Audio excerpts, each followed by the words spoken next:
faire revivre les grandes heures automobiles, retrouver des icônes, des souvenirs de ces dernières décennies de la voiture. C'est tout ce que cherche à faire le salon Époque Auto à Lyon. Pour cette 38e édition, le rendez-vous automobile des voitures anciennes entend réaliser une saison pleine de passion à découvrir seul, entre amis ou en famille.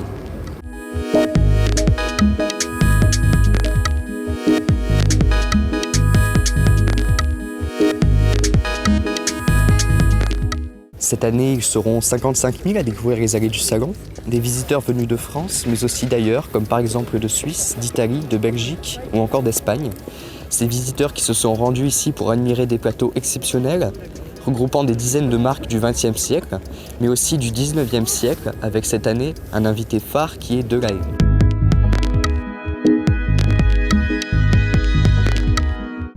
Alors, que faut-il retenir de cette Époque Auto 2016 ? Quelles stars étaient présentes sur les lieux ? Reportage pour cette 38e édition du salon à Eurexpo.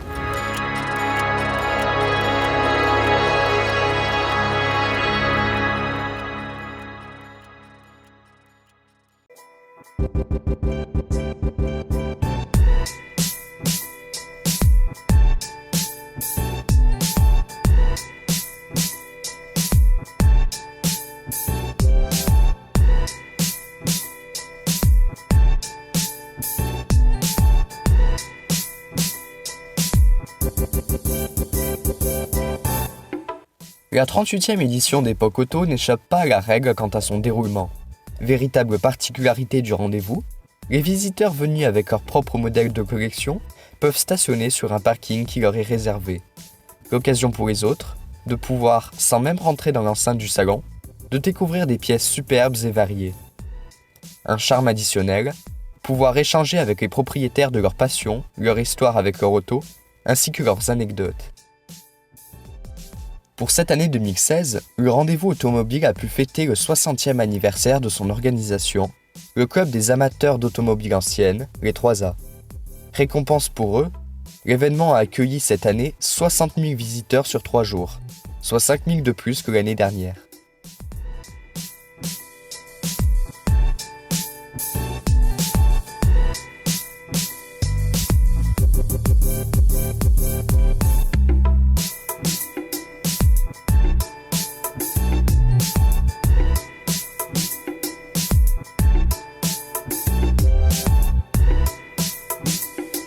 Ça fait pratiquement 13 ans depuis que j'ai restauré la voiture, je viens chaque année régulièrement. Et qu'est-ce qui vous charme dans ce salon ? Peut-être plus le parking que l'intérieur parce que je suis plus passionné par l'auto. Des fois je trouve pas ce qu'il y a à l'intérieur mais je vois des trucs super sur le parking. Elle a été restaurée il y a 13 ans et j'ai travaillé 1 an dessus. J'en ai eu une à une époque qui m'a laissé de bons souvenirs et j'ai essayé de retrouver les mêmes souvenirs avec celle-ci, c'est pour ça. Et elle a la même couleur que l'autre que j'avais en 1967.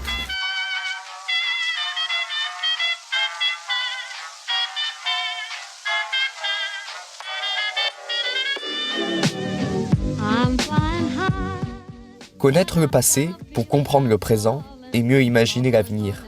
Telle est la devise de la fondation Marius Berlier à Époque Auto. Arrivé à l'intérieur, chacun des visiteurs aura pu découvrir ce stand, faisant l'honneur de sa présence grâce à la déclaration de commémoration nationale 2016 demandée par le ministre de la Culture et de la Communication. Véritable vestige de l'histoire de l'automobile française, le mécanicien aura construit des automobiles réputées par leur robustesse, leur simplicité, leur endurance et leur puissance, de 1895 jusqu'en 1934. Au total, Époque Auto a accueilli pas moins de 450 exposants, regroupant des maisons de vente, des stands de pièces détachées, des archives automobiles, mais aussi et surtout des clubs de passionnés, rendus sur place pour faire découvrir et partager leurs passions, leurs actions et leurs voitures. Pour découvrir leur activité, nous sommes partis à la rencontre de l'un d'eux, spécialisé dans les Peugeot 205 et 309, sobrement appelé GTI Power. Alors, bonjour JP, est-ce que tu peux nous présenter rapidement qu'est-ce que c'est que le Club 205 GTI ? Alors, le Club GTI Power, c'est un rassemblement de passionnés de 205 et de 309 GTI dans toute la France. D'accord, et donc GTI Power, combien il y a de membres, quelles sont vos actions, depuis quand ça existe ? Alors là, arrêté en 2016, on a eu 105 membres, ça existe depuis février 2013 pour les 30 ans de la 205. Et sinon, le forum et le site existent depuis 2004. Et alors, est-ce que tu peux nous parler rapidement de cette 205 T16 ? Ouais, c'est un modèle qui a été produit à un peu plus de 200 exemplaires, qui fait environ 200 chevaux. Ça, c'est un modèle particulier parce qu'elle a servi reconnaissance du groupe B. C'est son propriétaire là, depuis un peu plus de 30 ans. Elle date de 85 et la décoration et la couleur sont d'origine et d'époque. Ok, alors qu'est-ce qu'il y a d'autre sur ce stand comme voiture ? J'ai vu que vous avez une 205 Griffe, c'est ça ? C'est exactement ça, c'est les 25 ans de la Griffe. Donc on a exposé une 205 GTI Griffe d'un membre de notre club. Ça nous permet de pouvoir en fait, fêter cet anniversaire avec un beau modèle en bon état, donc bien entretenu. Et donc voilà, on trouve que c'est un beau duo complémentaire.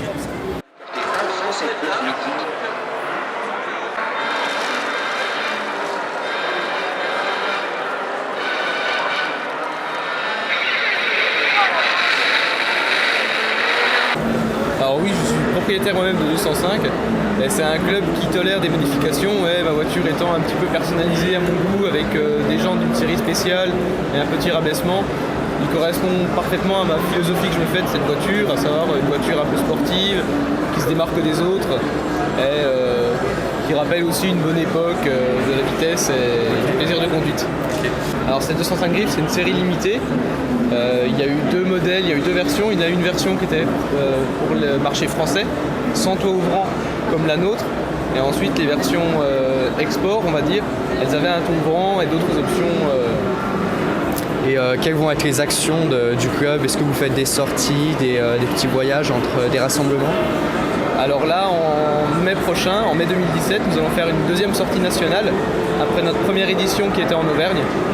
Et ensuite, sur chaque région, là où il y a des membres un peu dynamiques, on va proposer une petite sortie locale sur 1 ou 2 jours, selon les envies et les possibilités de chacun. Donc que des 205 ? Que des 205, ensuite on accepte des 309 GTI, ou 205 Rallye, ou bien sûr 205 Turbo 16 par exemple.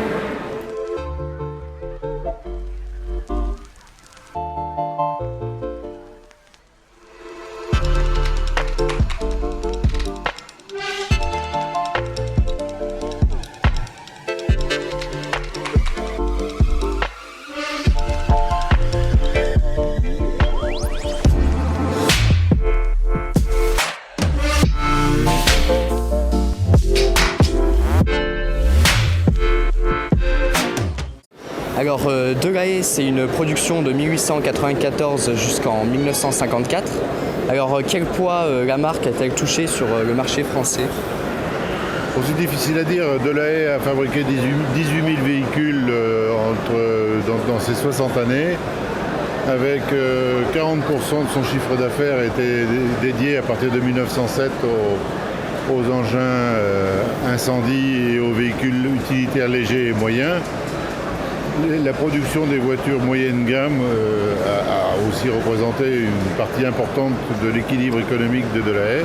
Et bien sûr, ce qui lui a permis de développer des voitures plus luxueuses, les 135 comme celle qu'on voit derrière, le châssis 135 dans toutes les versions carrossées par les plus grands carrossiers, les versions de course comme la voiture qui a gagné au Mans en 1938. Et puis après la guerre, c'était beaucoup plus difficile du fait de la pénurie d'acier, du fait des ruptures technologiques qui sont intervenues chez les différents concurrents, Alfa Romeo, Jaguar, etc.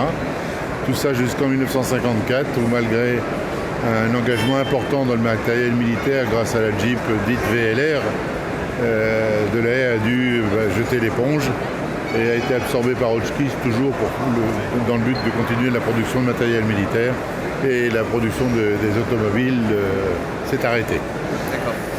Le slogan de la marque, surtout à partir de 1930, c'était l'élégance sportive. Pour les autres véhicules de la marque, Delahaye visait une clientèle moyenne aisée qui avait besoin de la voiture pour travailler ou se déplacer et qui voulait quelque chose de confortable, de très robuste et de très fiable. Alors pourquoi être ici ? D'abord parce que il existe un club de Delahaye qui rassemble des propriétaires de Delahaye et nous sommes très attachés à la promotion de la marque Delahaye, à la faire connaître. Beaucoup de gens ne savent même pas que ça existe et où que ça a existé, que ça a été un des fleurons du patrimoine artistique et industriel français.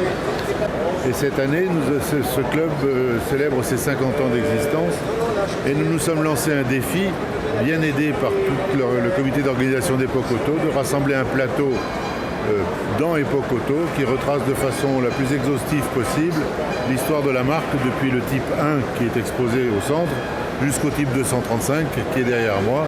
Donc pour nous, c'est un grand honneur de promouvoir cette marque dans tout ce qu'elle a eu de spécifique, d'original et de complet pendant ses 60 ans d'existence rassemblés sur ce plateau de 800 mètres carrés.